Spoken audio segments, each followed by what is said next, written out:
Howrah CSMT express పట్టాలు తప్పింది జార్ఖండ్లో. ఈ నేపథ్యంలో జార్ఖండ్లో రైలు ప్రమాదం చోటు చేసుకుంది.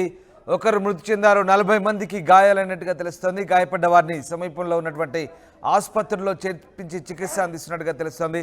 చక్రధర్పూర్ డివిజన్లో ఈ ఘటన చోటు చేసుకుంది. హౌరా సిఎస్ఎంటీ ఎక్స్ప్రెస్ 18 బోగీలు పట్టాలు తప్పాయి. బడాబాంబో రాజ్ ఖర్సావాన్ రైల్వే స్టేషన్ మధ్య ఈ ఘటన జరిగింది.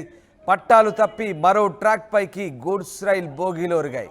అదే లైన్లో వచ్చి గూడ్స్ బోగీలను ముంబై హౌరా ఎక్స్ప్రెస్ ఢీకొంది. దీంతో ఒకరు మృతి చెందినట్టుగా తెలుస్తోంది. 40 మంది తీవ్రంగా గాయపడ్డట్టుగా తెలుస్తుంది. ప్రస్తుతానికి అధికారులు సహాయక చర్యలు చేపట్టారు. మీరు చూస్తున్న దృశ్యాలు జార్ఖండ్ రైలు ప్రమాద సంబంధించిన దృశ్యాలు. గూడ్స్ బోగీలను ముంబై హౌరా ఎక్స్ప్రెస్ ఢీకొట్టింది. ఈ ఘటనలో ఒకరు చనిపోయినట్టుగా తెలుస్తోంది. 7 తీవ్రంగా గాయపడ్డారు, 40 మంది గాయపడ్డట్టుగా తెలుస్తోంది.